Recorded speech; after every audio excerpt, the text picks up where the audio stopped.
السلام علیکم ورحمۃ اللہ وبرکاتہ۔ محترم ناظرین، استقبال ہے آپ کا ہمارے یوٹیوب چینل الہند اسلامک ٹیوب پر۔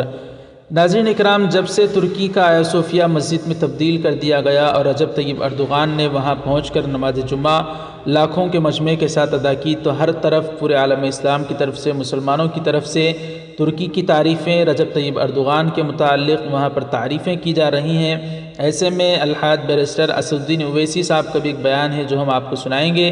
اس سے پہلے آیا صوفیہ کی مسجد میں تبدیلی اور وہاں نماز جمعہ ادا کرنے کے بعد رجب طیب اردوغان نے اپنی قوم سے خطاب کرتے ہوئے جو بیانات دیے ہیں، اس میں سے چند بہت ہی اہم بیانات ہم مختصر سے آپ حضرات کی خدمت میں رکھ رہے ہیں۔ رجب طیب اردوغان کا کہنا ہے کہ اے نوجوانوں، اپنی مسجدوں سے انجان مت بنو، ان مسجدوں میں جتنے زیادہ سجدے کرو گے مسجد کے ساتھ تم بھی اسی قدر زیادہ طاقتور بنو گے۔ مساجد جتنی خالی ہوں گی ہم اتنے اپنی روح سے دور ہوں گے۔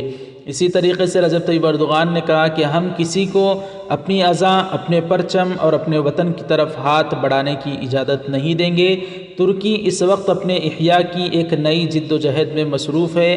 ہم ایک عظیم اور مضبوط ترکی کے تعمیر کر رہے ہیں، کسی کو رکاوٹ نہیں بننے دیں گے۔ اسی طریقے سے اس بات کے بہت زیادہ چرچے ہیں جو رجب طیب اردوغان نے کہا کہ آیا صوفیہ ہماری ابتدا ہے اور انتہا ہماری مسجد اقصی منزل ہے، انشاءاللہ ہم اسے بھی جلد سے جلد حاصل کر لیں گے۔ تو چلیے ناظرین، اسدالدین اویسی صاحب کا جو بیان ہے، دراصل یہ بیان تو پرانا ہی ہے، لیکن جہاں ہر طرف رجب طیب اردوغان کے چرچے ہی چرچے ہیں، ہم نے مناسب سمجھا کہ ہمارے چینل الہند اسلامک ٹیوب کی جانب سے یہ بیان بھی آپ کو سنا دیا جائے۔ آپ کو اس سے پہلے گزارش ہے کہ اگر ابھی تک آپ نے ہمارے چینل کو سبسکرائب نہیں کیا تو سبسکرائب کر کے بیل آئیکن پر کلک کر کے آل پر کلک کر دیں۔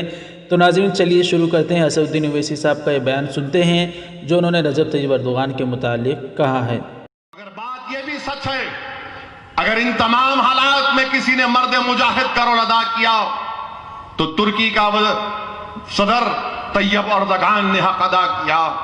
اب تک ترکی نے $6 بلین صرف روہنگیا مسلمانوں پر خرچ کیے۔